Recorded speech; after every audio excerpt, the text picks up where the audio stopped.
بسم اللہ الرحمن الرحیم۔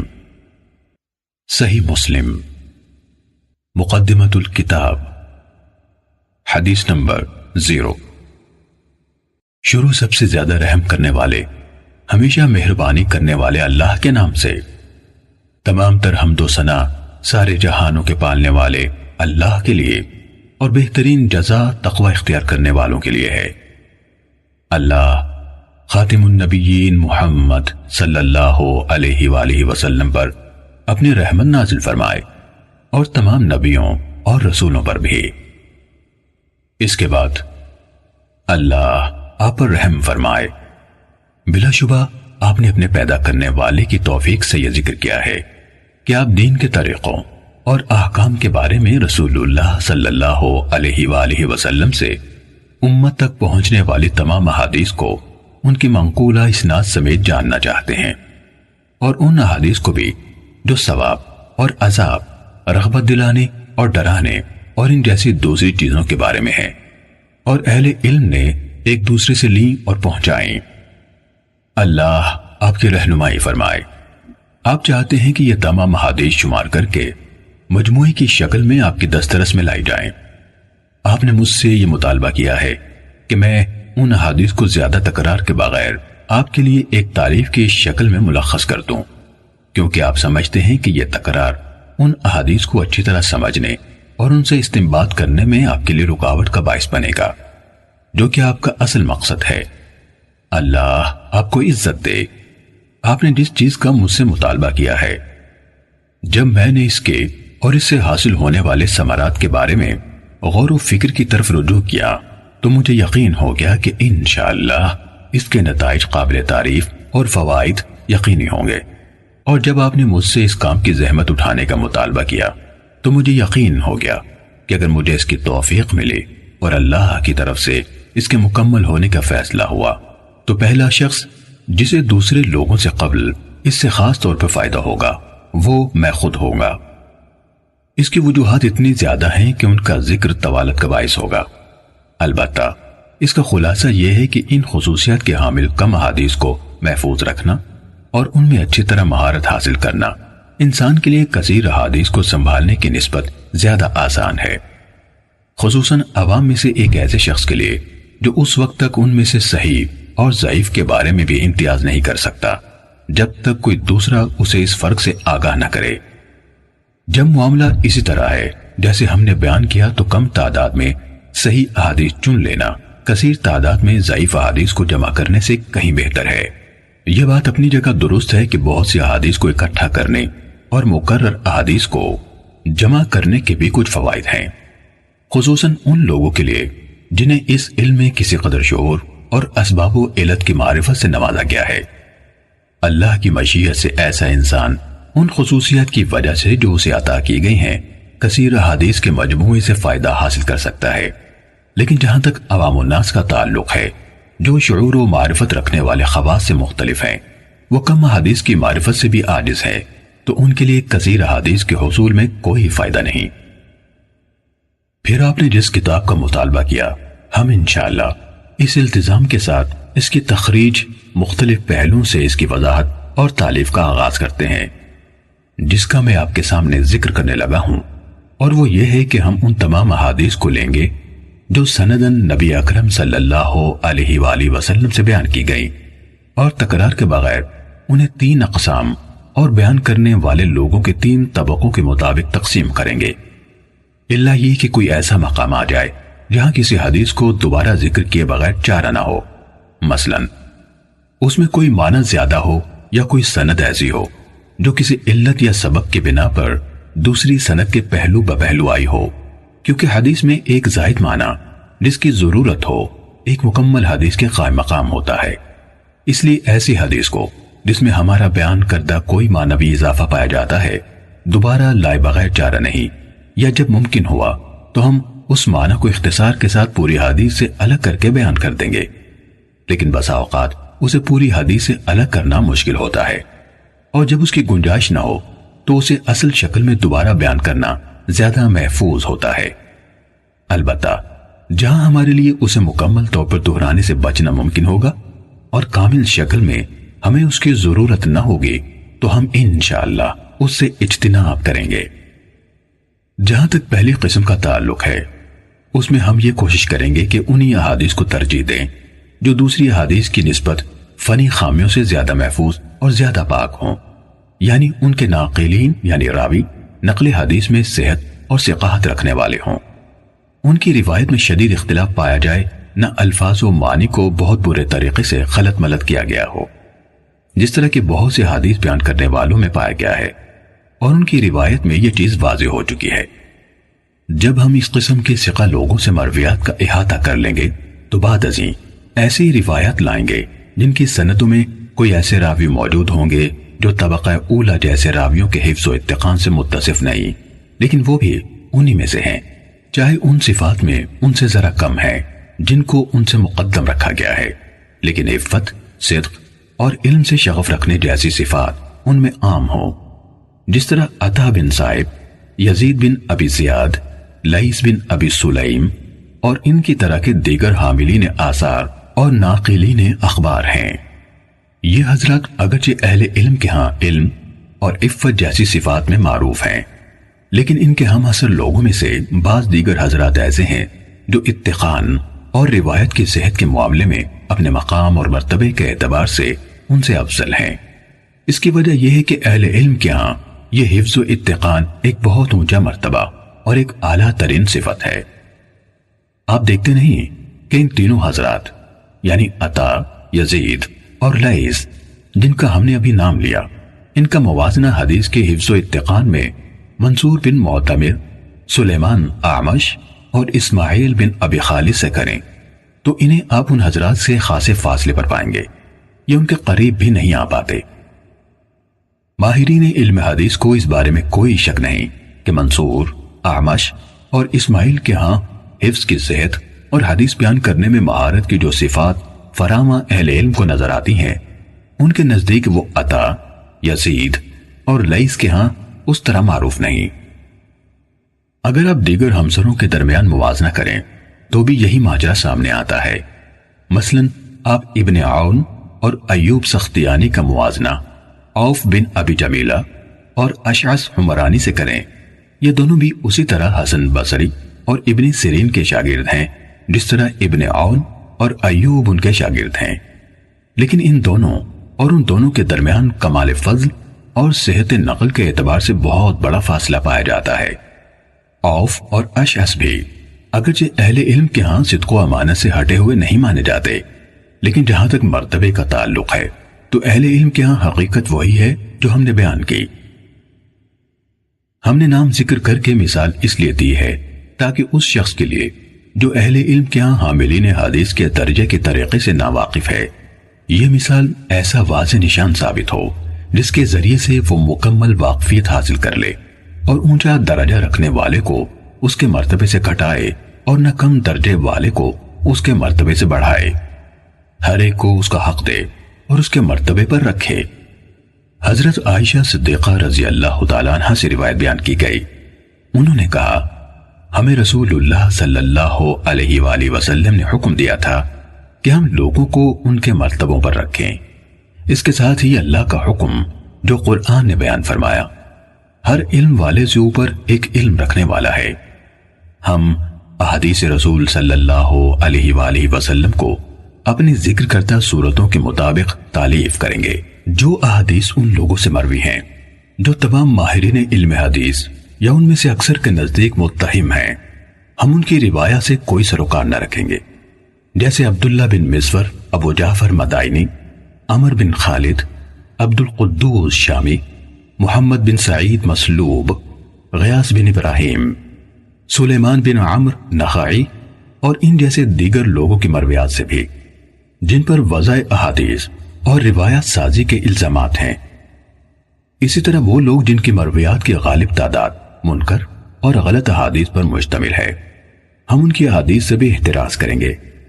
کسی حدیث بیان کرنے والے کی منکر روایت کی نشانی یہ ہے کہ جب اس کی روایت کردہ حدیث کا دوسرے اصحاب حفظ اور مقبول محدثین کی روایت سے موازنہ کیا جائے تو وہ ان کی روایت کے مخالف ہو یا ان کے ساتھ موافق نہ ہو پائے۔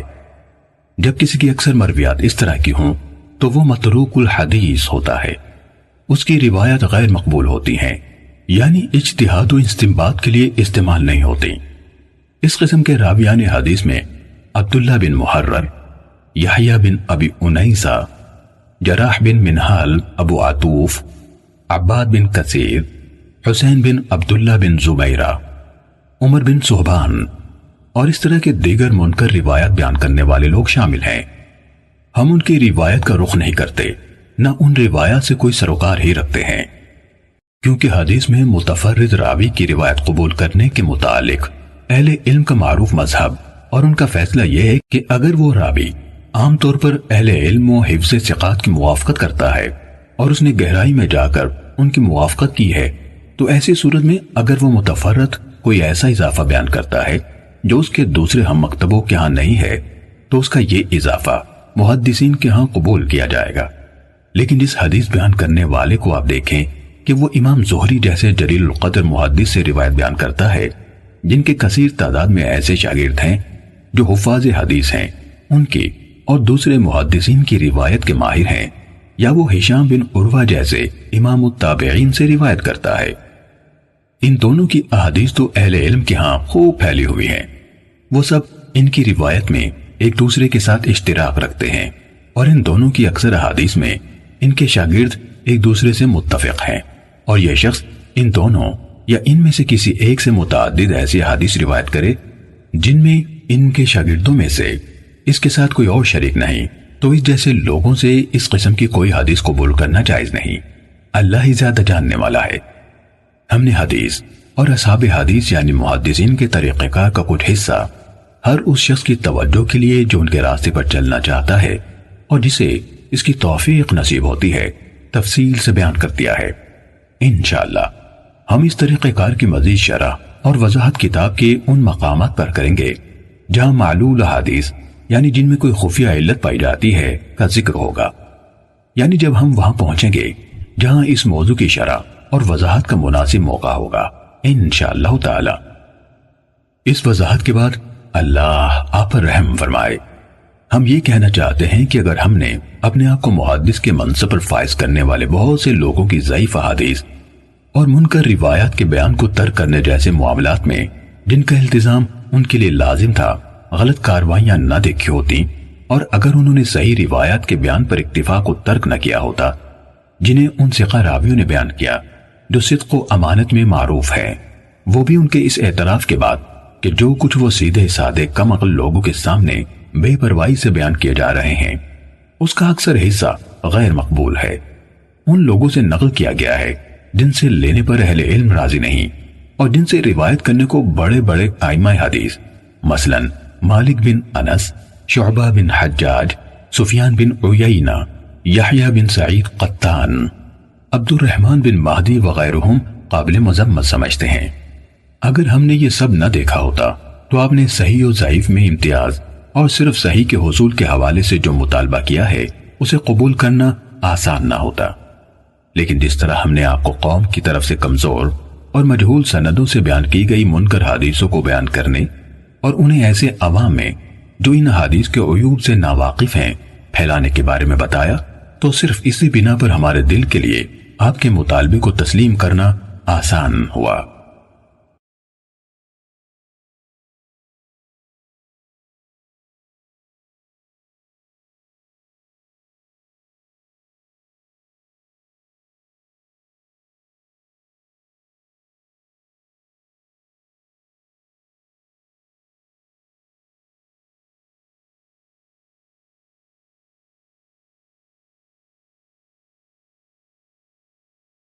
ہم سے ابو بکر بن ابی شیبہ نے حدیث بیان کی، کہا ہم سے وکی نے حدیث بیان کی، انہوں نے شعبہ سے، انہوں نے حکم سے، انہوں نے عبد الرحمن بن ابی لیلہ سے، انہوں نے حضرت سمورہ بن جندب رضی اللہ تعالیٰ عنہ سے روایت کی۔ اسی طرح ہم سے ابو بکر بن ابی شیبہ ہی نے حدیث بیان کی، کہا ہم سے وکی نے حدیث بیان کی، انہوں نے شعبہ اور سفیان سے، انہوں نے حبیب سے، انہوں نے میمون بن ابی شبیب سے، اور انہوں نے حضرت مغیرہ بن شعبہ رضی اللہ تعالیٰ عنہ سے روایت کی۔ دونوں نے کہا رسول اللہ صلی اللہ علیہ وسلم نے یہ فرمایا تھا۔ صحیح مسلم حدیث نمبر 1۔ ابو بکر بن ابی شیبہ نیز محمد بن مثنی اور ابن بشار نے کہا، ہم سے محمد بن جعفر یعنی غندر نے شعبہ سے حدیث بیان کی، انہوں نے منصور سے، انہوں نے ربعی بن حراج سے روایت کی کہ انہوں نے حضرت علی رضی اللہ عنہ سے سنا، جب وہ خطبہ دے رہے تھے کہا، رسول اللہ صلی اللہ علیہ وآلہ وسلم نے فرمایا، مجھ پر جھوٹ نہ بولو، بلا شبہ جس نے مجھ پر جھوٹ بولا وہ جہنم میں داخل ہوگا۔ صحیح مسلم حدیث نمبر 2۔ حضرت انس بن مالک رضی اللہ عنہ سے روایت ہے، کہا، مجھے تمہارے سامنے زیادہ احادیث بیان کرنے سے یہ بات روکتی ہے کہ رسول اللہ صلی اللہ علیہ وآلہ وسلم نے فرمایا، جس نے عمدن مجھ پر جھوٹ بولا وہ آگ میں اپنا ٹھکانہ بنا لے۔ صحیح مسلم حدیث نمبر 3۔ حضرت ابو ہریرہ رضی اللہ عنہ سے روایت ہے، کہا، رسول اللہ صلی اللہ علیہ وآلہ وسلم نے فرمایا، جس نے عمدن مجھ پر جھوٹ بولا وہ آگ میں اپنا ٹھکانہ بنا لے۔ صحیح مسلم حدیث نمبر 4۔ سعید بن عبید نے کہا، ہمیں علی بن ربیہ والبی نے حدیث بیان کی، کہا، میں مسجد میں آیا اور اس وقت حضرت مغیرہ بن شعبہ رضی اللہ عنہ کوفہ کے امیر یعنی گورنر تھے۔ مغیرہ نے کہا، میں نے رسول اللہ صلی اللہ علیہ وآلہ وسلم سے سنا، آپ فرما رہے تھے، مجھ پر جھوٹ بولنا اس طرح نہیں جیسے میرے علاوہ کسی ایک عام آدمی پر جھوٹ بولنا ہے، جس نے جان بوجھ کر مجھ پر جھوٹ بولا وہ جہنم میں اپنا ٹھکانہ بنا لے۔ صحیح مسلم حدیث نمبر 5۔ محمد بن قیس اسدی نے علی بن ربیہ اسدی سے، انہوں نے حضرت مغیرہ بن شعبہ رضی اللہ عنہ سے، انہوں نے نبی صلی اللہ علیہ وآلہ وسلم سے اسی طرح روایت کی، لیکن بلا شبہ مجھ پر جھوٹ بولنا اس طرح نہیں جیسے کسی ایک عام آدمی پر جھوٹ بولنا ہے کا جملہ بیان نہیں کیا۔ صحیح مسلم حدیث نمبر 6۔ معاذ عنبری اور عبد الرحمن بن مہدی دونوں نے کہا، ہم سے شعبہ نے بیان کیا، انہوں نے خبیب بن عبد الرحمن سے، انہوں نے حفص بن عاصم سے روایت کی، کہا، رسول اللہ صلی اللہ علیہ وسلم نے فرمایا، آدمی کے جھوٹا ہونے کے لیے یہی کافی ہے کہ وہ ہر سنی ہوئی بات بیان کر دے۔ صحیح مسلم حدیث نمبر 7۔ علی بن حفص نے شعبہ سے، انہوں نے خبیب سے، انہوں نے حفص بن عاصم سے، انہوں نے حضرت ابو ہریرہ رضی اللہ تعالیٰ عنہ سے، انہوں نے نبی صلی اللہ علیہ وسلم سے اس کے مانند روایت کی۔ صحیح مسلم حدیث نمبر 8۔ ابو عثمان نہدی سے روایت ہے، کہا، عمر ابن الخطاب رضی اللہ تعالیٰ عنہ نے فرمایا، آدمی کے لیے جھوٹ سے اتنا کافی ہے جس کی بنا پر وہ جھوٹا قرار دیا جا سکتا ہے کہ وہ ہر سنی ہوئی بات بیان کر دے۔ صحیح مسلم حدیث نمبر 9۔ ابن وہب نے خبر دی، کہا، مالک بن انس نے مجھ سے کہا، مجھے معلوم ہے کہ ایسا آدمی صحیح سالم نہیں ہوتا جو ہر سنی ہوئی بات آگے بیان کر دے، وہ کبھی امام نہیں بن سکتا جبکہ وہ ہر سنی ہوئی بات آگے بیان کر دیتا ہے۔ صحیح مسلم حدیث نمبر 10۔ ابو احوص نے عبداللہ بن مسعود رضی اللہ تعالیٰ عنہ سے روایت کی، کہا، آدمی کے جھوٹ میں یہی کافی ہے کہ وہ ہر سنی ہوئی بات بیان کر دے۔ صحیح مسلم حدیث نمبر 11۔ محمد بن مثنی نے کہا، میں نے عبد الرحمن بن مہدی سے سنا، کہہ رہے تھے، آدمی اس وقت تک امام نہیں بن سکتا کہ لوگ اس کی اقتداء کریں یہاں تک کہ وہ سنی سنائی باتوں کو بیان کرنے سے باز آ جائے۔ صحیح مسلم حدیث نمبر 12۔ سفیان بن حسین سے روایت ہے کہ ایاس بن معاویہ نے مجھ سے مطالبہ کیا اور کہا، میں تمہیں دیکھتا ہوں تم قرآن کے علم سے شدید رغبت رکھتے ہو، تم میرے سامنے ایک سورہ پڑھو اور اس کی تفسیر کرو تاکہ جو تمہیں علم ہے میں بھی اسے دیکھوں؟ کہا میں نے ایسا کیا تو انہوں نے مجھ سے فرمایا جو بات میں تم سے کہنے لگا ہوں اسے میری طرف سے ہمیشہ یاد رکھنا، ناپسندیدہ یعنی منکر روایات کو بیان کرنے سے بچنا، کیونکہ ایسا نہ ہونے کے برابر ہے کہ کسی نے یہ کام کیا ہو یعنی منکر روایات بیان کی اور وہ اپنی ذات میں ذلیل نہ ہوا ہو اور اس کی بیان کردہ حدیث کو جھوٹا نہ سمجھا گیا ہو۔ صحیح مسلم حدیث نمبر 13۔ حضرت عبداللہ بن مسعود رضی اللہ تعالیٰ عنہ نے فرمایا تم کسی قوم کے سامنے ایسی حدیث بیان نہیں کرتے جس کے صحیح مفہوم تک ان کی عقلیں نہیں پہنچ سکتی مگر وہ ان میں سے بعض کے لیے فتنے کا موجب بن جاتی ہیں۔ صحیح مسلم حدیث نمبر 14۔ ابو حانی نے ابو عثمان مسلم بن یسار سے، انہوں نے ابو ہریرہ رضی اللہ تعالیٰ عنہ سے، انہوں نے رسول اللہ صلی اللہ علیہ وسلم سے روایت کی کہ آپ نے فرمایا میری امت کے آخری زمانے میں ایسے لوگ ہوں گے جو تمہارے سامنے ایسی حدیثیں بیان کریں گے جو تم نے سنی ہوں گی نہ تمہارے آبا نے، تم اس قماش کے لوگوں سے دور رہنا۔ صحیح مسلم حدیث نمبر 15۔ شراحیل بن یزید کہتے ہیں مجھے مسلم بن یسار نے بتایا کہ انہوں نے ابو ہریرہ رضی اللہ تعالیٰ عنہ کو یہ کہتے ہوئے سنا کہ رسول اللہ صلی اللہ علیہ وسلم نے فرمایا آخری زمانے میں ایسے دجال یعنی فریب کار کذاب ہوں گے جو تمہارے پاس ایسی احادیث لائیں گے جو تم نے سنی ہوں گی نہ تمہارے آبا نے، تم ان سے دور رہنا کہیں وہ تمہیں گمراہ نہ کر دیں اور تمہیں فتنے میں نہ ڈال دیں۔ صحیح مسلم حدیث نمبر 16۔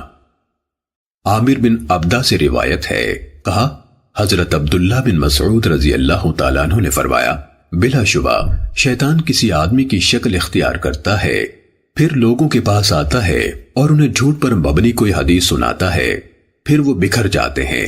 ان میں سے کوئی آدمی کہتا ہے میں نے ایک آدمی سے حدیث سنی ہے، میں اس کا چہرہ تو پہچانتا ہوں پر اس کا نام نہیں جانتا، وہ حدیث سنا رہا تھا۔ صحیح مسلم حدیث نمبر 17۔ طاؤس نے حضرت عبداللہ بن عمر بن العاص رضی اللہ تعالیٰ عنہما سے روایت کی، کہا سمندر کی تہ میں بہت سے شیطان قید ہیں جنہیں حضرت سلیمان علیہ السلام نے باندھا تھا، وقت آ رہا ہے کہ وہ نکلیں گے اور لوگوں کے سامنے قرآن پڑھیں گے۔ صحیح مسلم حدیث نمبر 18۔ ہشام بن حجیر نے طاؤس سے روایت کی، کہا یہ یعنی ان کی مراد بشیر بن کعب سے تھی، حضرت ابن عباس رضی اللہ تعالیٰ عنہما کے پاس آیا اور انہیں حدیثیں سنانے لگا۔ ابن عباس رضی اللہ تعالیٰ عنہما نے اس سے کہا فلاں فلاں حدیث دہراؤ، اس نے دہرا دی، پھر ان کے سامنے احادیث بیان کی۔ انہوں نے اس سے کہا فلاں حدیث دوبارہ سناؤ، اس نے ان کے سامنے دہرا دی۔ پھر آپ سے عرض کی میں نہیں جانتا کہ آپ نے میری بیان کی ہوئی ساری احادیث پہچان لی ہیں اور اس حدیث کو منکر جانا ہے یا سب کو منکر جانا ہے اور اسے پہچان لیا ہے۔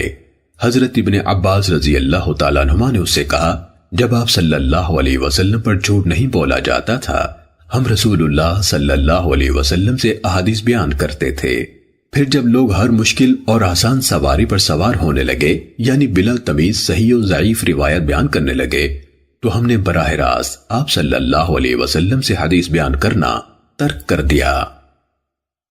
صحیح مسلم حدیث نمبر 19۔ محمد بن رافع، عبد الرزاق ابن طاؤس کے بیٹے نے اپنے والد طاؤس سے، انہوں نے حضرت ابن عباس رضی اللہ عنہما سے روایت کی، انہوں نے کہا ہم رسول اللہ صلی اللہ علیہ وآلہ وسلم کی احادیث حفظ کرتے تھے اور رسول اللہ صلی اللہ علیہ وآلہ وسلم سے مروی حدیث کی حفاظت کی جاتی تھی، مگر جب سے تم لوگوں نے بغیر تمیز کے ہر مشکل اور آسان پر سواری شروع کر دی تو یہ معاملہ دور ہو گیا، یعنی یہ بعید ہو گیا کہ ہماری طرح کے محتاط لوگ اس طرح بیان کردہ احادیث کو قبول کریں پھر یاد رکھیں۔ صحیح مسلم حدیث نمبر 20۔ مجاہد سے روایت ہے کہ بشیر بن کعب ادوی حضرت عبداللہ بن عباس رضی اللہ عنہما کے پاس آیا اور اس نے احادیث بیان کرتے ہوئے کہنا شروع کر دیا، رسول اللہ صلی اللہ علیہ وسلم نے فرمایا رسول اللہ صلی اللہ علیہ وآلہ وسلم نے فرمایا، حضرت ابن عباس رضی اللہ عنہما نے یہ رویہ رکھا کہ نہ اس کو دھیان سے سنتے تھے نہ اس کی طرف دیکھتے تھے۔ وہ کہنے لگا، اے ابن عباس، میرے ساتھ کیا معاملہ ہے؟ مجھے نظر نہیں آتا کہ آپ میری بیان کردہ حدیث سن رہے ہیں۔ میں آپ کو رسول اللہ صلی اللہ علیہ وآلہ وسلم سے حدیث سنا رہا ہوں اور آپ سنتے ہی نہیں۔ حضرت ابن عباس رضی اللہ عنہ نے فرمایا، ایک وقت ایسا تھا کہ جب ہم کسی کو یہ کہتے سنتے، رسول اللہ صلی اللہ علیہ وسلم نے فرمایا، تو ہماری نظریں فوراً اس کی طرف اٹھ جاتی اور ہم کان لگا کر غور سے اس کی بات سنتے۔ پھر جب لوگوں نے بلا تمیز ہر مشکل اور آسان پر سواری شروع کر دی تو ہم نے لوگوں سے کوئی حدیث قبول نہ کی سوائے اس حدیث کے جسے ہم جانتے تھے۔ صحیح مسلم حدیث نمبر 21۔ ابن ابی ملائکہ سے روایت ہے، کہا، میں نے حضرت عبداللہ بن عباس رضی اللہ عنہما کی طرف لکھا اور ان سے درخواست کی کہ وہ میرے لیے ایک کتاب لکھیں اور جن باتوں کی صحت میں مقال ہو یا جو نہ لکھنے کی ہوں وہ باتیں مجھ سے چھپا لیں۔ انہوں نے فرمایا، لڑکا خالص احادیث کا طلبکار ہے، میں اس کے لیے حدیث سے متعلق تمام معاملات میں صحیح کا انتخاب کروں گا اور موضوع اور گھڑی ہوئی احادیث کو ہٹا دوں گا۔ کہا، انہوں نے حضرت علی رضی اللہ عنہ کے فیصلے منگوائے اور ان میں سے چیزیں لکھنی شروع کی، اور یہ ہوا کہ کوئی چیز گزرتی تو فرماتے، بخدا یہ فیصلہ حضرت علی رضی اللہ عنہ نے نہیں کیا سوائے اس کے کہ خدا نخواستہ وہ گمراہ ہو گئے ہوں، جبکہ ایسا نہیں ہوا۔ صحیح مسلم حدیث نمبر 22۔ عمرو ناقد، سفیان بن عیینہ، ہشام بن حجیر، طاؤس سے روایت ہے، کہا، حضرت ابن عباس رضی اللہ عنہما کے پاس ایک کتاب لائی گئی جس میں حضرت علی رضی اللہ عنہ کے فیصلے لکھے ہوئے تھے، تو انہوں نے اس قدر چھوڑ کر باقی سب کچھ مٹا دیا، اور سفیان بن عیینہ نے ہاتھ جتنی لمبائی کا اشارہ کیا۔ صحیح مسلم حدیث نمبر 23۔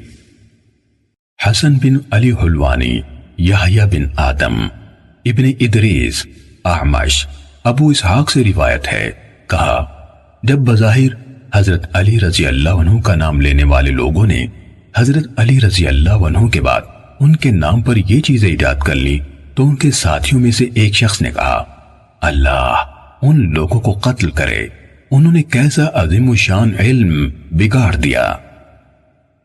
صحیح مسلم حدیث نمبر 24۔ علی بن خشرم، ابو بکر بن عیاش نے ہمیں بتایا، کہا، میں نے مغیرہ سے سنا، فرماتے تھے، حضرت علی رضی اللہ عنہ سے مروی حدیث میں کسی چیز کی تصدیق نہ کی جاتی تھی سوائے اس کے جو عبداللہ بن مسعود رضی اللہ عنہ کے شاگردوں سے روایت کی گئی ہو۔ صحیح مسلم حدیث نمبر 25۔ ایک سند میں ایوب اور ہشام اور 2 سندوں میں ہشام سے روایت ہے، انہوں نے محمد بن سیرین سے روایت کی، کہا، یہ علم دین ہے، اس لیے اچھی طرح دیکھ لو کہ تم کن لوگوں سے اپنا دین اخذ کرتے ہو۔ صحیح مسلم حدیث نمبر 26۔ عاصم احول نے ابن سیرین سے روایت کی، کہا، ابتدائی دور میں عالمان حدیث اسناد کے بارے میں کوئی سوال نہ کرتے تھے، جب فتنہ پڑ گیا تو انہوں نے کہا، ہمارے سامنے اپنے رجال حدیث کے نام لو تاکہ اہل سنت کو دیکھ کر ان سے حدیث لی جائے اور اہل بدعت کو دیکھ کر ان کی حدیث قبول نہ کی جائے۔ صحیح مسلم حدیث نمبر 27۔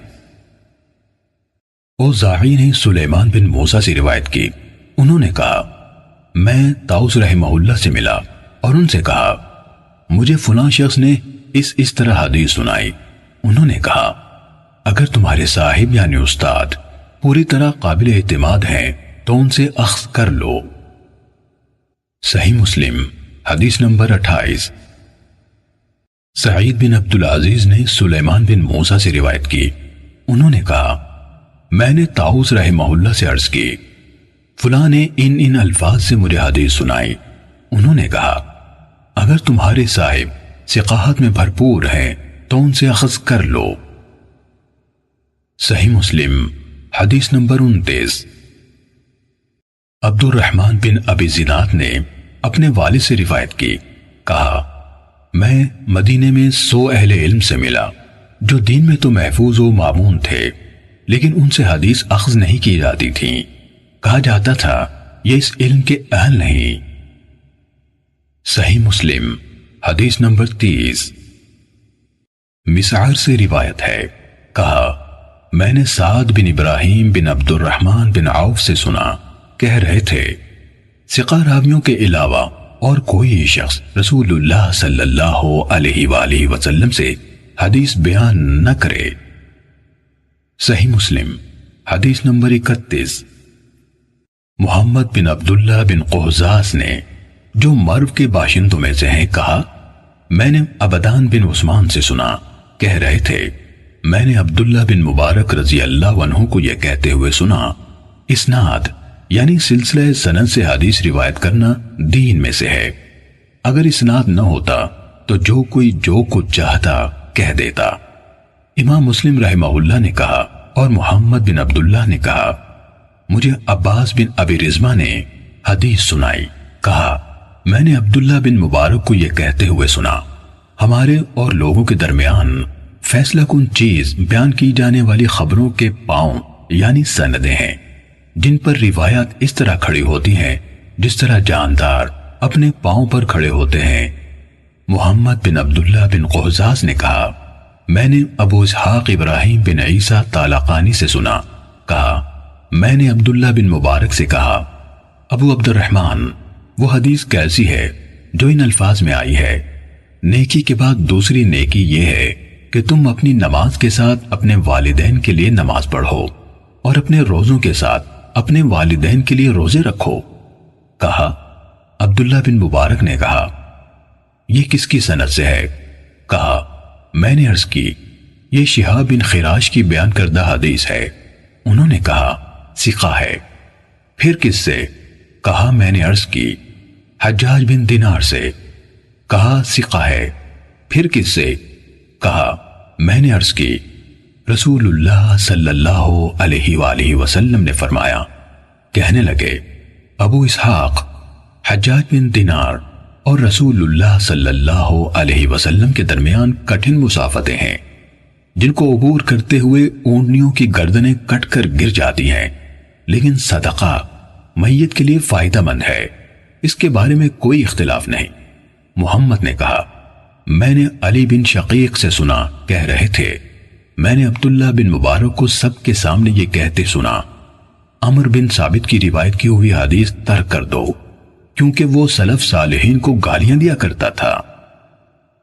صحیح مسلم حدیث نمبر 32۔ ابو نضر ہاشم بن قاسم نے حدیث بیان کی، کہا ہم سے بحیہ کے مولا ابو عقیل یحییٰ بن متوکل نے حدیث بیان کی، کہا میں قاسم بن عبیداللہ بن عبداللہ بن عمر جن کی والدہ ام عبداللہ بنت قاسم بن محمد بن ابی بکر تھیں اور یحییٰ بن سعید کے پاس بیٹھا ہوا تھا کہ یحییٰ نے قاسم بن عبیداللہ سے کہا جناب ابو محمد آپ جیسی شخصیت کے لیے یہ عیب ہے، بہت بڑی بات ہے کہ آپ سے اس دین کے کسی معاملے کے بارے میں کچھ پوچھا جائے اور آپ کے پاس اس کے حوالے سے نہ علم ہو نہ کوئی حل، یا یہ الفاظ کہے نہ علم ہو نہ نکلنے کی کوئی راہ۔ تو قاسم نے ان سے کہا کس وجہ سے؟ یحییٰ نے کہا کیونکہ آپ ہدایت کے دو اماموں ابو بکر اور عمر کے فرزند ہیں۔ کہا قاسم اس سے کہنے لگے جس شخص کو اللہ کی طرف سے عقل ملی ہو اس کے نزدیک اس سے بھی بدتر بات یہ ہے کہ میں علم کے بغیر کچھ کہہ دوں یا اس سے روایت کروں جو ثقہ نہ ہو۔ یہ سن کر یحییٰ خاموش ہو گئے اور انہیں کوئی جواب نہیں دیا۔ صحیح مسلم حدیث نمبر 33۔ بشر بن حکم عبدی نے مجھ سے بیان کیا، کہا میں نے سفیان بن عیینہ سے سنا، کہہ رہے تھے مجھ سے بہت سے لوگوں نے بحیہ کے مولا ابو عقیل سے سن کر روایت کی کہ کچھ لوگوں نے حضرت عبداللہ بن عمر رضی اللہ عنہما کے ایک بیٹے سے کوئی بات پوچھی جس کے بارے میں ان کے علم میں کچھ نہ تھا، تو یحییٰ بن سعید نے ان سے کہا میں اس کو بہت بڑی بات سمجھتا ہوں کہ آپ جیسے انسان سے جبکہ آپ ہدایت کے دو اماموں یعنی عمر اور ابن عمر رضی اللہ عنہما کے بیٹے ہیں، کوئی بات پوچھی جائے اور اس کے بارے میں آپ کو کچھ علم نہ ہو۔ انہوں نے کہا بخدا اللہ کے نزدیک اور اس شخص کے نزدیک جسے اللہ نے عقل دی، اس سے بھی بڑی بات یہ ہے کہ میں علم کے بغیر کچھ کہوں یا کسی ایسے شخص سے روایت کروں جو ثقہ نہیں۔ سفیان نے کہا ابو عقیل یحییٰ بن متوکل بھی ان کے پاس موجود تھے جب انہوں نے یہ بات کی۔ صحیح مسلم حدیث نمبر 34۔ یحییٰ بن سعید نے کہا میں نے سفیان ثوری، شعبہ، مالک اور ابن عیینہ سے ایسے آدمی کے بارے میں پوچھا جو حدیث میں پوری طرح قابل اعتماد یعنی ثقہ نہ ہو۔ پھر کوئی آدمی آئے اور مجھ سے اس کے بارے میں سوال کرے تو ان سب نے کہا اس کے بارے میں بتا دو کہ وہ پوری طرح قابل اعتماد نہیں ہے۔ صحیح مسلم حدیث نمبر 35۔ نظر کہتے ہیں کہ ابن عون سے شہر بن حوشب کے حدیث کے بارے میں سوال کیا گیا۔ اس وقت وہ اپنی دہلیز پر کھڑے تھے۔ وہ کہنے لگے انہوں یعنی محدثین نے یقیناً شہر کو مطعون ٹھہرایا ہے، انہوں نے شہر کو مطعون ٹھہرایا ہے۔ امام مسلم رضی اللہ عنہ نے کہا لوگوں کی زبانوں نے انہیں نشانہ بنایا، ان کے بارے میں باتیں کی۔ صحیح مسلم حدیث نمبر 36۔ ہمیں شبابہ نے بتایا، کہا شعبہ نے کہا میں شہر سے ملا لیکن روایت حدیث کے حوالے سے میں نے انہیں اہمیت نہ دی۔ صحیح مسلم حدیث نمبر 37۔ عبداللہ بن مبارک نے کہا میں نے سفیان ثوری سے عرض کیا بلا شبہ عباد بن کثیر ایسا ہے جس کا حال آپ کو معلوم ہے، جب وہ حدیث بیان کرتا ہے تو بڑی بات کرتا ہے، کیا آپ کی رائے ہے کہ میں لوگوں سے کہہ دیا کروں کہ اس سے حدیث نہ لو؟ سفیان کہنے لگے کیوں نہیں؟ عبداللہ نے کہا پھر یہ میرا معمول ہو گیا کہ جب میں کسی علمی مجلس میں ہوتا جہاں عباد کا ذکر ہوتا تو میں دین کے حوالے سے اس کی تعریف کرتا اور ساتھ یہ بھی کہتا اس سے حدیث نہ لو۔ ہم سے محمد نے بیان کیا، کہا ہم سے عبداللہ بن عثمان نے بیان کیا، کہا میرے والد نے کہا۔ عبداللہ بن مبارک نے کہا میں شعبہ تک پہنچا تو انہوں نے بھی کہا یہ عباد بن کثیر ہے، تم لوگ اس سے حدیث بیان کرنے میں احتیاط کرو۔ صحیح مسلم حدیث نمبر 38۔ فضل بن سہیل نے بتایا، کہا میں نے معلّہ راضی سے محمد بن سعید کے بارے میں جس سے عباد بن کثیر نے روایت کی پوچھا تو انہوں نے مجھے عیسیٰ بن یونس کے حوالے سے بیان کیا، کہا میں اس کے دروازے پر تھا، سفیان اس کے پاس موجود تھے، جب وہ باہر نکل گیا تو میں نے ان یعنی سفیان سے اس کے بارے میں پوچھا تو انہوں نے مجھے بتایا کہ وہ کذاب ہے۔ صحیح مسلم حدیث نمبر 39۔ محمد بن ابی عتاب نے کہا مجھ سے عفان نے محمد بن یحییٰ بن سعید قطان سے حدیث بیان کی، انہوں نے اپنے والد سے روایت کی، کہا ہم نے نیک لوگوں یعنی صوفیہ کو حدیث سے بڑھ کر کسی اور چیز میں جھوٹ بولنے والا نہیں پایا۔ ابن ابی عتاب نے کہا میں محمد بن یحییٰ بن سعید قطان سے ملا تو اس بات کے بارے میں پوچھا، انہوں نے اپنے والد سے روایت کرتے ہوئے کہا تم اہل خیر زہد و ورع والوں کو حدیث سے زیادہ کسی اور چیز میں جھوٹا نہیں پاؤ گے۔ امام مسلم نے کہا کہ یحییٰ بن سعید نے فرمایا ان کی زبان پر جھوٹ جاری ہو جاتا ہے، وہ جان بوجھ کر جھوٹ نہیں بولتے۔ صحیح مسلم حدیث نمبر 40۔ خلیفہ بن موسیٰ نے خبر دی، کہا میں غالب بن عبید اللہ کے ہاں آیا تو اس نے مجھے لکھوانا شروع کیا، مکحول نے مجھ سے حدیث بیان کی، مکحول نے مجھ سے حدیث بیان کی، اسی اسنا میں پیشاب نے اسے مجبور کیا تو وہ اٹھ گیا۔ میں نے جو اس کی کاپی دیکھی تو اس میں اس طرح تھا، مجھے ابان نے انس سے یہ حدیث سنائی، ابان نے فلاں سے حدیث روایت کی، اس پر میں نے اسے چھوڑ دیا اور اٹھ کھڑا ہوا۔ امام مسلم نے کہا اور میں نے حسن بن علی حلوانی سے سنا، کہہ رہے تھے میں نے عفان کی کتاب میں ابو مقدام ہشام کی وہ روایت دیکھی جو عمر بن عبدالعزیز کی حدیث ہے، اس میں تھا ہشام نے کہا مجھ سے ایک شخص نے جسے یحییٰ بن فلاں کہا جاتا تھا محمد بن کعب سے حدیث بیان کی. کہا میں نے عفان سے کہا. اہل علم کہتے ہیں ہشام نے یہ حدیث محمد بن کعب سے سنی تھی. تو وہ کہنے لگے وہ ہشام اسی حدیث کی وجہ سے فتنے میں پڑے. پہلے وہ کہا کرتے تھے مجھے یحییٰ نے محمد بن کعب سے روایت کی. بعد ازاں یہ دعویٰ کر دیا کہ انہوں نے یہ حدیث براہ راست محمد صلی اللہ علیہ وسلم سے سنی ہے. صحیح مسلم حدیث نمبر 41. مجھے محمد بن عبداللہ قہزاز نے حدیث سنائی. کہا میں نے عبداللہ بن عثمان بن جبلہ سے سنا. کہہ رہے تھے میں نے عبداللہ بن مبارک سے کہا یہ کون ہے جس سے آپ نے عبداللہ بن عمر رضی اللہ عنہما کی حدیث یعنی عید الفطر کا دن انعامات کا دن ہے روایت کی. کہا سلیمان بن حجاج ان میں سے جو حدیث تم نے اپنے پاس لکھ رکھی ہیں یا میں نے تمہیں اس کی جو حدیثیں دی ہیں ان میں سے اچھی طرح نظر کرنا یعنی غور کر لینا.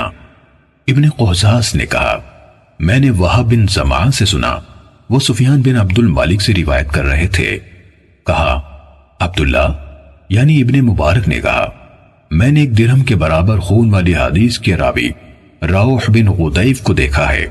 میں اس کے ساتھ ایک مجلس میں بیٹھا تو میں اپنے ساتھیوں سے شرم محسوس کر رہا تھا کہ وہ مجھے اس سے حدیث بیان کرنے کے ناپسندیدہ ہونے کے باوجود اس کے ساتھ بیٹھا دیکھیں یعنی اس کی حدیث ناپسندیدگی کی وجہ سے اور اس کی روایت میں نامقبولی کی وجہ سے. صحیح مسلم حدیث نمبر 42. ابن قہزاز نے کہا میں نے وہب سے سنا.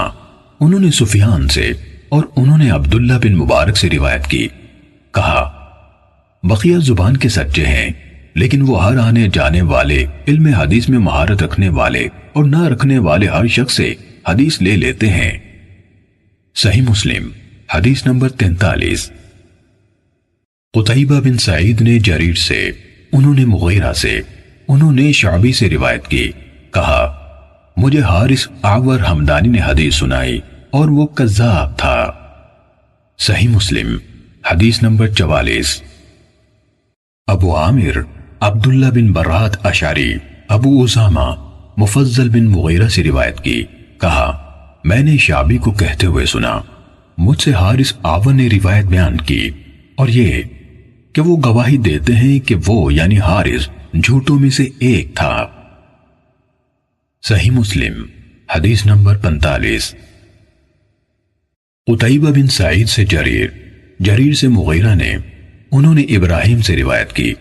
کہا علقمہ نے کہا میں نے 2 سال میں قرآن پڑھا یعنی تدبر کرتے ہوئے ختم کیا. تو حارث نے کہا قرآن آسان ہے وہی اس سے زیادہ مشکل ہے. صحیح مسلم حدیث نمبر 46. حجاج بن شاعر احمد بن یونس نے ابراہیم نخائی سے روایت کی کہ حارث اعور نے کہا میں نے قرآن 3 سال میں سیکھا اور وہی 2 سال میں یا کہا وہی 3 سال میں اور قرآن 2 سال میں. صحیح مسلم حدیث نمبر 47. منصور اور مغیرہ نے ابراہیم سے روایت کی کہ حارث متہم راوی ہے. صحیح مسلم حدیث نمبر 48. حمزہ زیاد سے روایت ہے. کہا مرہ حمدانی نے حارث سے کوئی بات سنی تو اس سے کہا تم دروازے ہی پر بیٹھو اندر نہ آؤ. پھر وہ گھر میں داخل ہوئے اور اپنی تلوار اٹھا لی تو حارث نے برا انجام محسوس کر لیا اور چل دیا. صحیح مسلم حدیث نمبر 49. عبداللہ بن عون سے روایت ہے.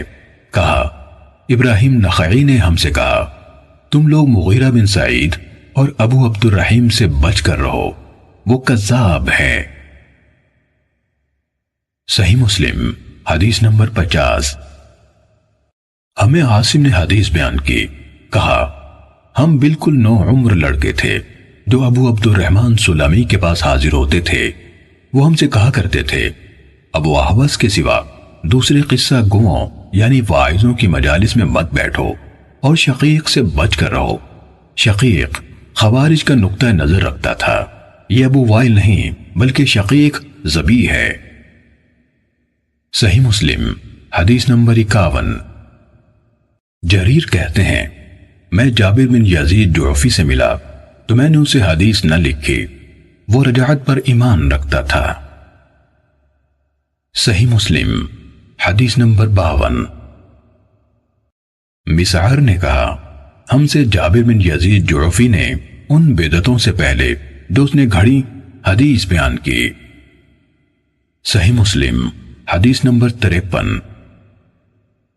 سفیان نے کہا جابر نے جس عقیدے کا اظہار کیا اس کے اظہار سے پہلے لوگ اس سے حدیث لیتے تھے، جب اس نے اس کا اظہار کر دیا تو لوگوں نے اسے اس کی بیان کردہ حدیث کے بارے میں مطعون کیا اور بعض نے اسے چھوڑ دیا۔ ان سے پوچھا گیا اس نے کس چیز کا اظہار کیا تھا؟ کہا رجعت پر ایمان کا۔ صحیح مسلم حدیث نمبر 54۔ جراح بن ملیک کہتے ہیں میں نے جابر بن یزید جعفی کو یہ کہتے سنا میرے پاس ابو جعفر یعنی محمد باقر بن علی بن حسین بن علی رضی اللہ عنہم کی 70,000 حدیثیں ہیں جو سب کی سب رسول اللہ صلی اللہ علیہ وآلہ وسلم سے روایت کی گئی ہیں۔ صحیح مسلم حدیث نمبر 55۔ زہیر کہتے ہیں جابر نے کہا یا میں نے جابر بن یزید کو یہ کہتے سنا بلا شبہ میرے پاس 50,000 حدیثیں ایسی ہیں جن میں سے میں نے کوئی حدیث بیان نہیں کی۔ پھر ایک دن اس نے ایک حدیث بیان کی اور کہا یہ ان 50,000 حدیثوں میں سے ایک ہے۔ صحیح مسلم حدیث نمبر 56۔ سلام بن ابی مطیع کہتے ہیں میں نے جابر جعفی کو یہ کہتے سنا میرے پاس رسول اللہ صلی اللہ علیہ وآلہ وسلم سے روایت کردہ 50,000 حدیث ہیں۔ صحیح مسلم حدیث نمبر 57۔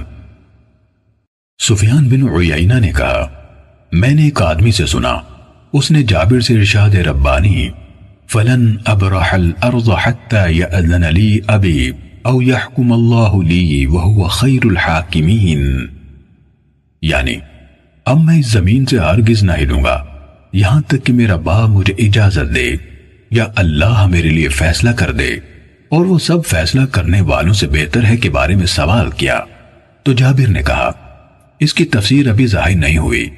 سفیان نے کہا اور اس نے یہ جھوٹ بولا، تو ہم نے سفیان سے کہا اس سے مراد اس کی کیا تھی؟ انہوں نے کہا روافظ کہتے ہیں حضرت علی رضی اللہ عنہ بادلوں میں ہیں، ان کی اولاد میں سے جو کوئی خروج کرے گا ہم اس کے ساتھ خروج نہیں کریں گے حتیٰ کہ آسمان کی طرف سے پکارنے والا یعنی اس کی مراد علی سے ہے پکارے، یقیناً وہی پکارے گا کہ فلاں کے ساتھ مل کر خروج کرو۔ جابر کہتا تھا یہ اس آیت کی تفسیر ہے اور اس نے جھوٹ کہا یہ آیت حضرت یوسف علیہ السلام کے بھائیوں کے بارے میں نازل ہوئی تھی۔ صحیح مسلم حدیث نمبر 58۔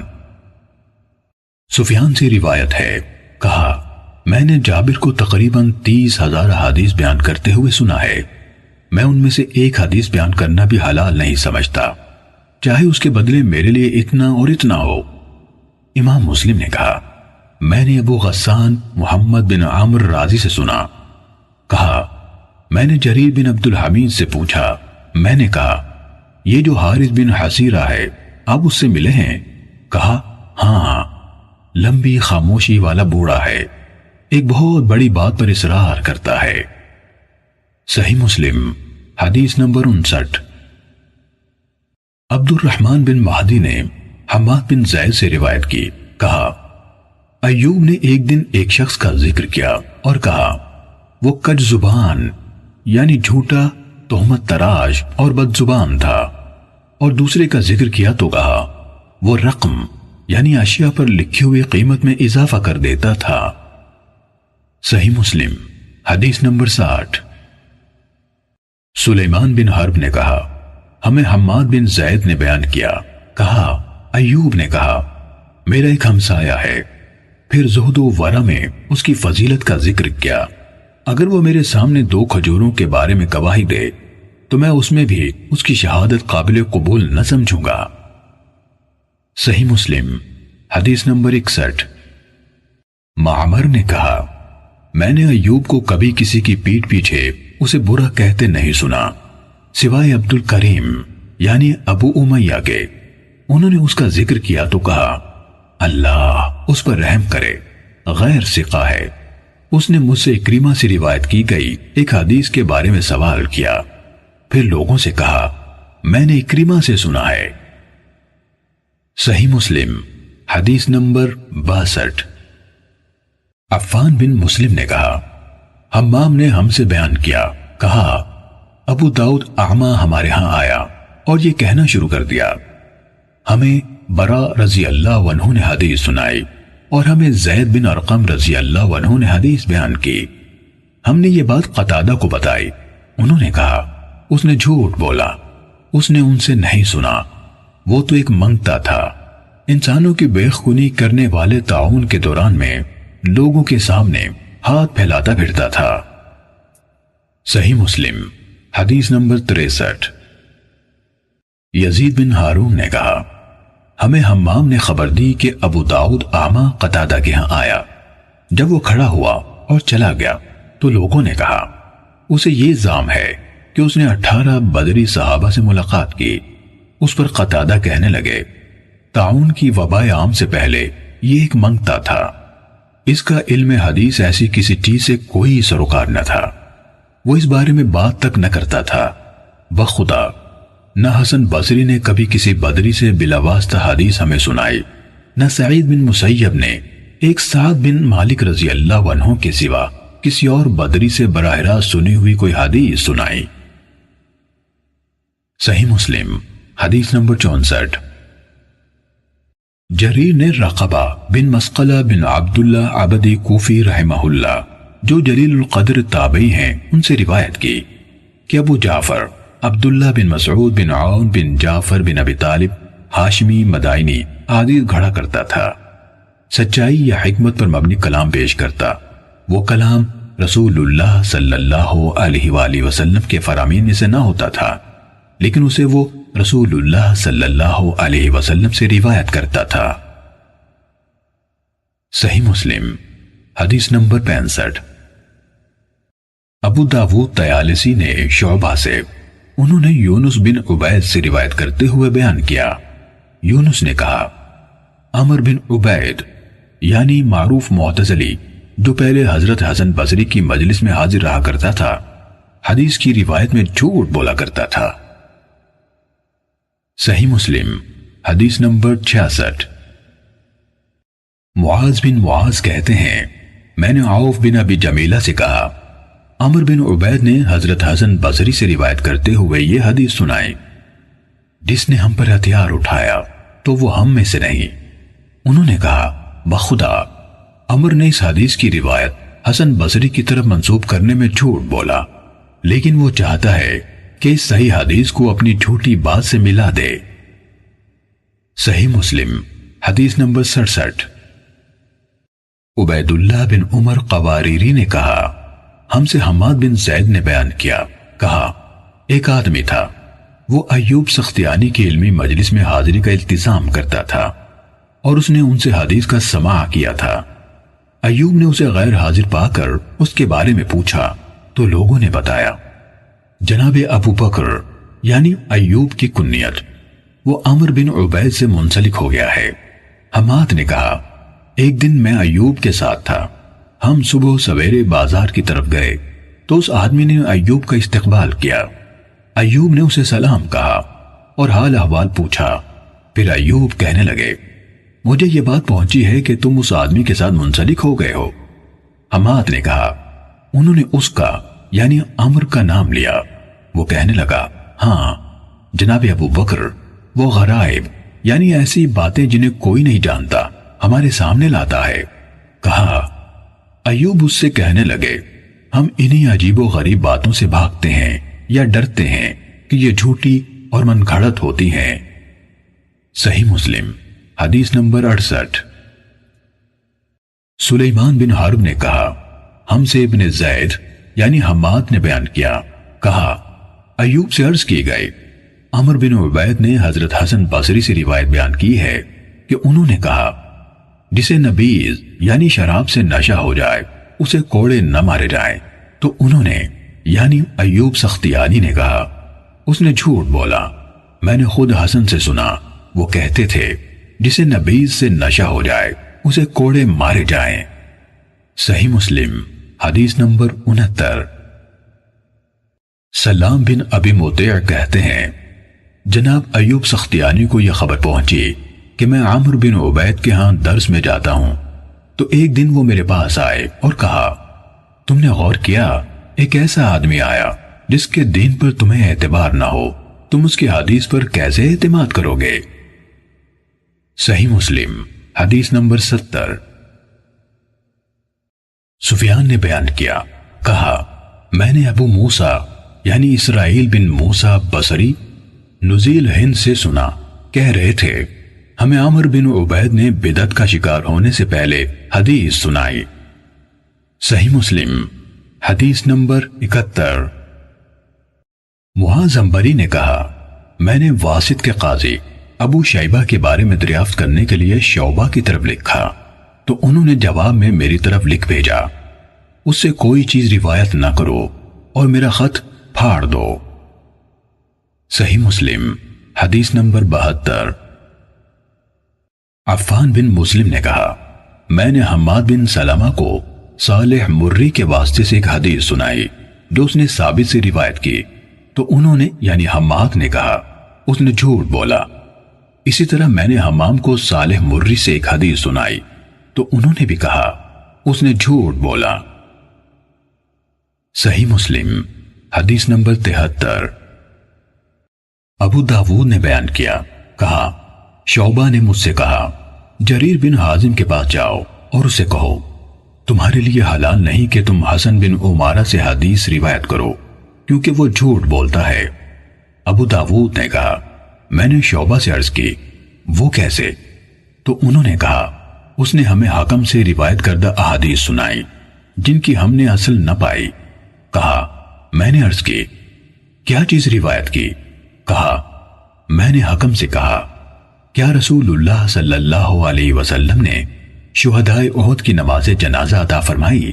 تو انہوں نے جواب دیا آپ نے ان کی نماز جنازہ نہیں پڑھی، جبکہ حسن بن عمارہ نے حکم ہی سے مقسم کے حوالے سے ابن عباس رضی اللہ عنہما سے یہ روایت بیان کی کہ نبی صلی اللہ علیہ وسلم نے ان کی نماز جنازہ پڑھی اور انہیں دفن کیا۔ اسی طرح میں نے حکم سے پوچھا آپ اولاد زنا کے بارے میں کیا کہتے ہیں؟ کہا ان کا جنازہ پڑھا جائے گا۔ میں نے پوچھا یہ روایت کس حوالے سے بیان کی جاتی ہے؟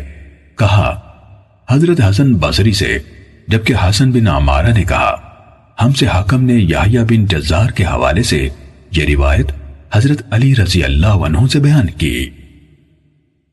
صحیح مسلم حدیث نمبر 74۔ حسن حلوانی نے کہا میں نے یزید بن ہارون سے سنا، انہوں نے زیاد بن میمون کا ذکر کرتے ہوئے کہا میں نے حلف اٹھایا ہے کہ میں اس سے اور خالد بن محدود سے کبھی روایت نہ کروں گا، اور کہا میں زیاد بن میمون سے ملا، اس سے ایک حدیث سنانے کا کہا تو اس نے مجھے وہ حدیث بکر مزنی سے روایت کر کے سنائی۔ پھر کچھ عرصے بعد میں دوبارہ اس کے پاس گیا تو اس نے وہی حدیث مورخ سے بیان کی۔ پھر ایک بار اور اس کے پاس گیا تو اس نے وہی حدیث حسن بصری سے سنائی۔ وہ یعنی یزید بن ہارون ان دونوں یعنی زیاد بن میمون اور خالد بن محدود کو جھوٹ کی طرف منسوب کرتے تھے۔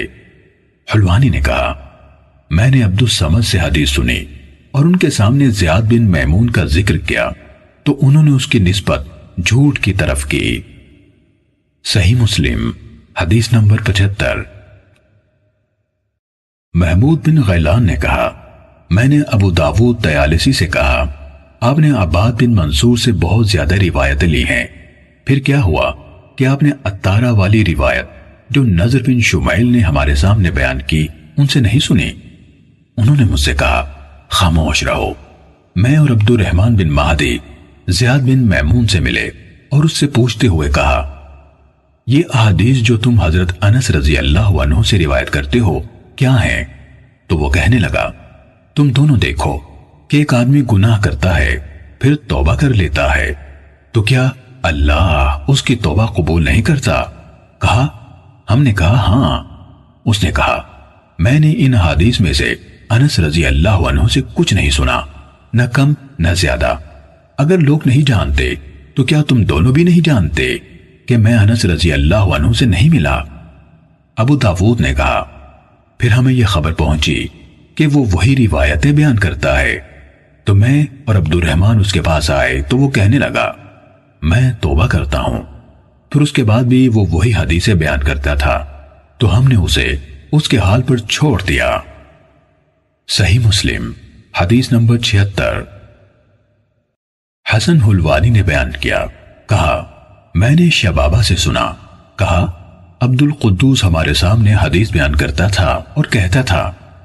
سوید بن عقلہ شبابہ نے کہا میں نے عبد القدوس سے سنا، کہتا تھا رسول اللہ صلی اللہ علیہ وسلم نے روح کو عرض بنانے سے منع فرمایا ہے۔ کہا اس سے کہا گیا اس کا کیا مطلب ہے؟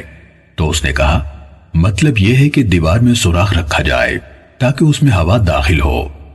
امام مسلم نے کہا میں نے عبید اللہ بن عمر قواریری سے سنا، کہہ رہے تھے میں نے حماد بن زید سے سنا، وہ مہدی بن ہلال کے علمی مجلس منعقد کرنے سے چند دن بعد ایک آدمی سے کہہ رہے تھے یہ نمکین چشمہ کیا ہے جو آپ کی طرف سے پھوٹا ہے؟ اس نے کہا ہاں اے ابو اسماعیل آپ کی بات ٹھیک ہے۔ صحیح مسلم حدیث نمبر 77۔ عفان نے کہا میں نے ابو عوانہ سے سنا، کہا مجھے حسن بصری سے کوئی حدیث نہ پہنچی مگر میں اسے ابان بن ابی عیاش کے پاس لے گیا تو اس نے اسے میرے سامنے پڑھا۔ صحیح مسلم حدیث نمبر 78۔ علی بن مسہر نے بیان کیا، کہا میں نے اور حمزہ زیات نے ابان بن ابی عیاش سے تقریباً 1000 احادیث سنی۔ علی نے کہا پھر کچھ عرصے بعد میں حمزہ سے ملا تو اس نے مجھے بتایا کہ اس نے خواب میں رسول اللہ صلی اللہ علیہ وآلہ وسلم کو دیکھا، تو وہ احادیث جو ابان سے سنی تھی آپ کی خدمت میں پیش کی۔ آپ نے ان میں بہت معمولی حصے 5 یا 6 حدیثوں کے سوا کسی چیز کو نہ پہچانا۔ صحیح مسلم حدیث نمبر 79۔ زکریا بن عدی نے کہا مجھ سے ابو اسحاق فزاری نے کہا بقیہ سے وہی حدیث لکھو جو اس نے معروف لوگوں سے روایت کی ہیں، وہ نہ لکھو جو اس نے غیر معروف لوگوں سے روایت کی ہیں، اور اسماعیل بن عیاش سے جو اس نے معروف لوگوں سے روایت کی یا غیر معروف لوگوں سے کچھ نہ لکھو۔ صحیح مسلم حدیث نمبر 80۔ اسحاق بن ابراہیم حنظلی نے بیان کیا، کہا میں نے عبداللہ کے اصحاب یعنی شاگردوں میں سے ایک سے سنا، کہا ابن مبارک نے فرمایا بقیہ اچھا آدمی ہے، اگر یہ نہ ہوتا کہ وہ ناموں کو کنیتوں سے بدل دیتا ہے اور کنیتوں کو ناموں سے۔ وہ ایک زمانے تک ہمیں ابو سعید وحازی سے روایتیں سناتا رہا، ہم نے اچھی طرح غور کیا تو وہ عبد القدوس نکلا۔ صحیح مسلم حدیث نمبر 81۔ عبد الرزاق کہتے ہیں میں نے ابن مبارک کو ایسا کرتے نہیں دیکھا کہ وہ کھل کر اپنی یہ بات یعنی رائے کہہ دیں کہ فلاں جھوٹا ہے، سوائے عبد القدوس کے میں نے انہیں خود یہ کہتے سنا کہ وہ جھوٹا ہے۔ صحیح مسلم حدیث نمبر 82۔ عبداللہ بن عبد الرحمن دارمی نے مجھ سے بیان کیا، کہا میں نے ابو نعیم سے سنا اور انہوں نے معلّہ بن عرفان کا ذکر کیا اور کہا اس نے کہا ہم سے ابو وائل نے بیان کیا، کہا صفین میں ابن مسعود رضی اللہ عنہ ہمارے سامنے نکلے تو ابو نعیم نے کہا ان کے بارے میں تمہاری رائے ہے کہ وہ موت کے بعد دوبارہ زندہ ہو گئے تھے۔ صحیح مسلم حدیث نمبر 83۔ عفان بن مسلم سے روایت ہے، کہا ہم اسماعیل بن علیہ کے ہاں تھے تو ایک آدمی نے ایک دوسرے آدمی سے روایت بیان کی، میں نے کہا وہ مضبوط یعنی ثقہ کا ہم پلہ نہیں، تو اس آدمی نے کہا تم نے اس کی غیبت کی ہے۔ اسماعیل کہنے لگے انہوں نے اس کی غیبت نہیں کی بلکہ حکم یعنی فیصلہ بیان کیا ہے، وہ ثبت نہیں ہے۔ صحیح مسلم حدیث نمبر 84۔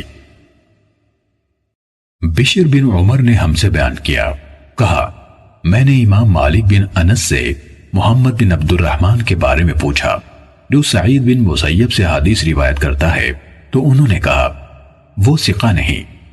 میں نے مالک بن انس سے ابو حویرث کے بارے میں سوال کیا تو انہوں نے فرمایا وہ ثقہ نہیں۔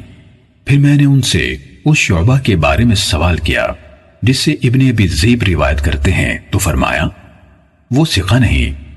میں نے ان سے صالح مولا توأمہ کے بارے میں سوال کیا تو کہا ثقہ نہیں۔ میں نے ان سے حرام بن عثمان کے بارے میں پوچھا تو فرمایا ثقہ نہیں۔ میں نے امام مالک سے ان پانچوں کے بارے میں پوچھا، انہوں نے فرمایا یہ سب حدیث کے بیان کرنے میں ثقہ نہیں۔ میں نے ان سے ایک اور شخص کے بارے میں پوچھا جس کا اب میں نام بھول گیا ہوں، تو انہوں نے کہا کیا تم نے میری کتابوں میں اس کا نام دیکھا ہے؟ میں نے عرض کی نہیں۔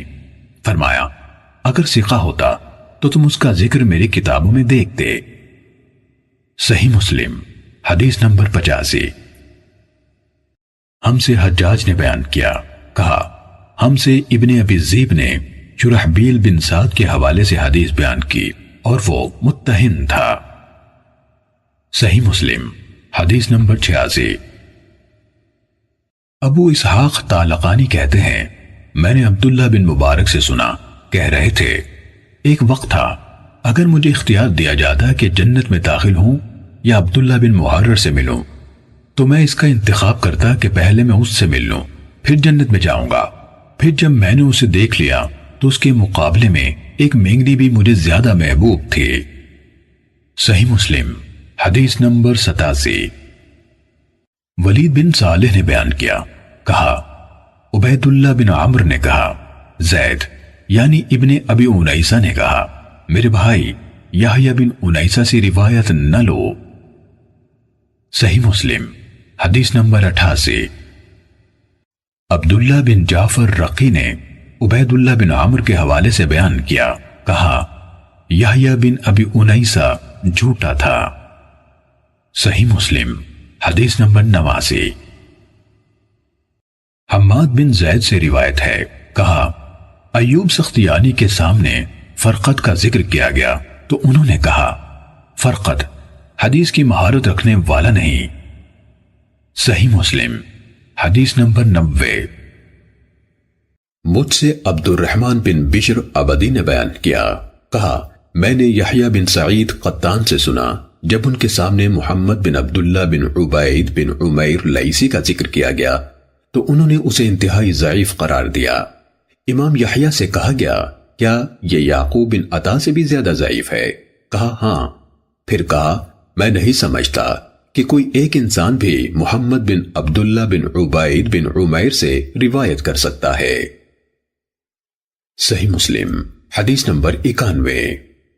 بشر بن حکم نے بیان کیا، کہا میں نے یحییٰ بن سعید قطان سے سنا، انہوں نے حکیم بن جبیر اور عبد الاعلی کو ضعیف قرار دیا، اور اسی طرح یحییٰ نے موسیٰ بن دینار کو بھی ضعیف قرار دیا اور کہا اس کی بیان کردہ حدیث ہوا جیسی ہے، اور موسیٰ بن دہقان اور عیسیٰ بن ابی عیسیٰ مدنی کو بھی ضعیف قرار دیا۔ کہا اور میں نے حسن بن عیسیٰ سے سنا، کہہ رہے تھے مجھ سے ابن مبارک نے فرمایا تم جب جریر کے پاس پہنچو تو 3 راویوں کی احادیث کے سوا اس کا سارا علم لکھ لینا، عبیدہ بن معتب، سری بن اسماعیل اور محمد بن سالم کی احادیث اس سے نہ لکھنا۔ صحیح مسلم حدیث نمبر 92۔